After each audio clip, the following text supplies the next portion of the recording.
नमस्कार दोस्तों, स्वागत है आपका हमारे YouTube चैनल में। दोस्तों, आज हम आपको बताएंगे कि मासिक धर्म के दौरान स्त्रियों को कौन से कार्य नहीं करने चाहिए। एक समय की बात है, देवी पार्वती कैलाश में शिव जी के साथ विराजमान होती है। पार्वती जी को व्याकुल देख शिव जी उनसे पूछते हैं, हे प्रिय, ऐसी कौन सी बात है जो तुम्हें बहुत व्याकुल कर रही है?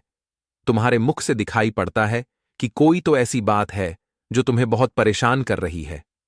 तभी देवी पार्वती बोली, हे नाथ, आप सही कहते हैं, मैं बहुत व्याकुल हूं। मेरे मन में दो प्रश्न उठे हैं जिसका जवाब मुझे नहीं पता। यदि आप मेरी दुविधा को दूर करें तो मुझे अपने प्रश्नों के उत्तर मिल जाएंगे।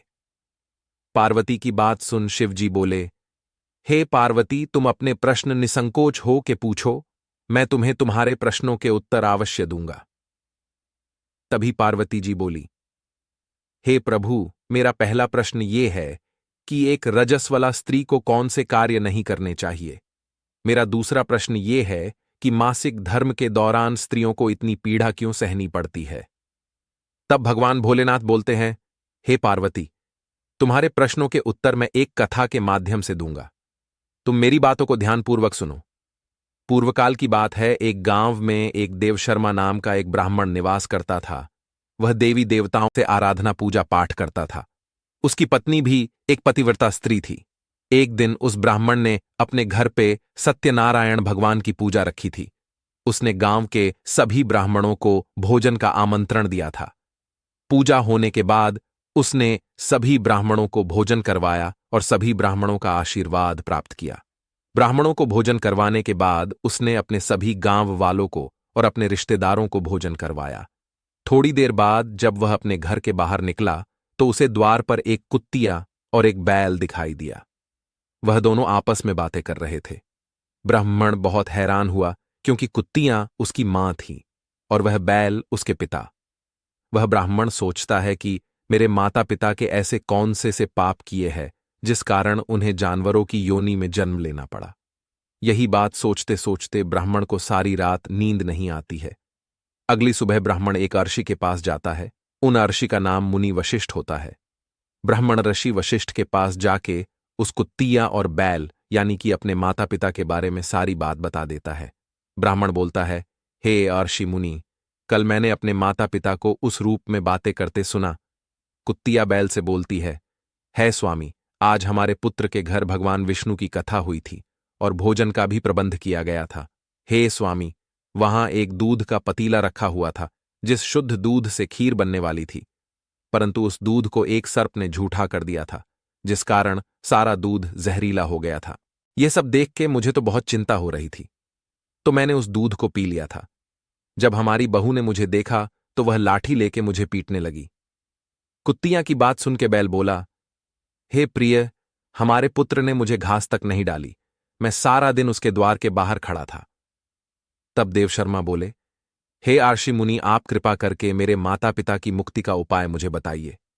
मेरे माता पिता की ऐसी दशा मुझसे नहीं देखी जा रही। तभी ऋषि मुनि बोलते हैं, हे वत्स, तुम्हारे माता पिता ने पूर्व जन्म में बहुत घोर पाप किया है जिस कारण उन्हें इस जन्म में जानवरों की योनि में जन्म मिला है। तब ब्राह्मण बोलता है, हे ऋषि मुनि, कृपया आप मुझे मेरे माता पिता के पाप के बारे में विस्तारपूर्वक बताइए। तभी ऋषि मुनि कहते हैं, हे ब्राह्मण, पूर्वकाल में तुम्हारे पिता एक बहुत बड़े ब्राह्मण थे।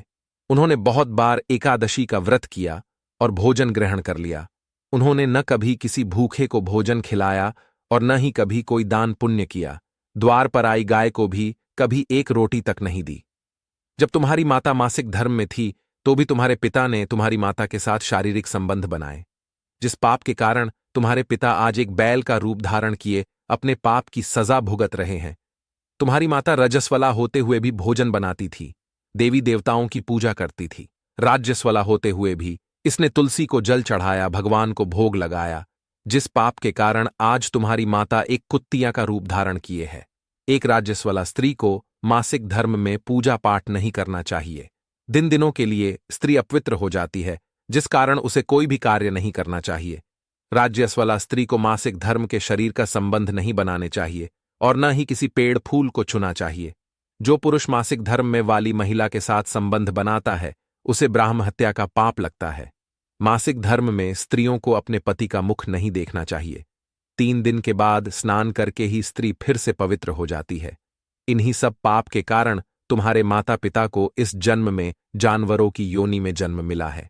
ब्राह्मण मुनि से बोलता है, हे आर्षि मुनि, आप मुझे मेरे माता पिता की मुक्ति के लिए कोई उपाय बताइए।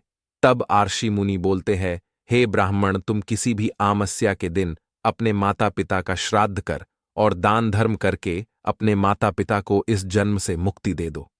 ब्राह्मण अपने घर जाके अमावस्या के दिन श्राद्ध करवा के अपने माता पिता को मुक्ति दिलवा देता है।